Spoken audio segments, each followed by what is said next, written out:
Lorsque M. Sarkozy, animé par son dessein satanique, scabreux et mafieux contre la Libye, contre la Côte d'Ivoire, décide d'assassiner M. Kadhafi, il demande justement l'aide de M. Toumani ATT. Comprenez pourquoi on fait un coup d'État à un président qui a 6 mois de la fin de son mandat et qui a dit « je ne me représente plus ».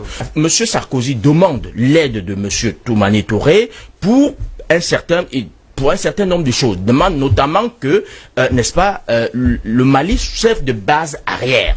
Et que ce soit là qu'on parachute les armes. Monsieur Amani Toumani Touré dit non, je ne veux pas. Je ne peux pas jouer ce rôle. Pourquoi? Parce que le Mali, à l'époque, avait beaucoup bénéficié du soutien de Kadhafi. Toumani Touré, il payait les salaires des Maliens. Il refuse, il dit non, je ne joue pas à ce jeu. Sarkozy, il invite ces Touaregs-là à l'Élysée, il les reçoit.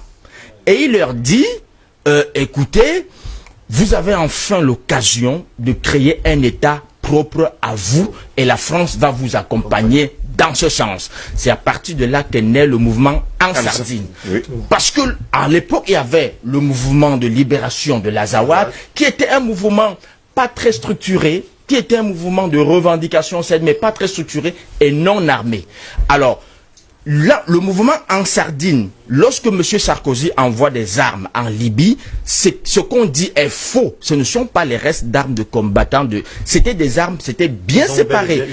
Ils avaient eu une dotation spéciale lorsqu'on a parachuté les armes en Libye. La cargaison, il y avait une cargaison qui était destinée n'est-ce pas, à armer En Sardine, le mouvement Touareg. Il y a les images. Les images sont là. Allons-y rapidement, monsieur, nous allons sortir du débat dans un instant. Et c'est à partir de ce moment que la France, n'est-ce pas, décide de soutenir les mouvements Touareg, après avoir bien sûr, de les équiper avec les pick-up. C'est uniquement, cette commande était passée pour eux. Il faut qu'on arrête de nous distraire. Le mouvement terroriste, n'est-ce pas, au nord Mali, a été soutenu, encadré, équipé, financé, entraîné par la France. Donc le problème aujourd'hui au Mali a un nom, ça s'appelle la France. Et donc on arrête de nous distraire avec des faux problèmes. Moi en tout cas, je ne viens jamais m'asseoir pour parler des faux problèmes.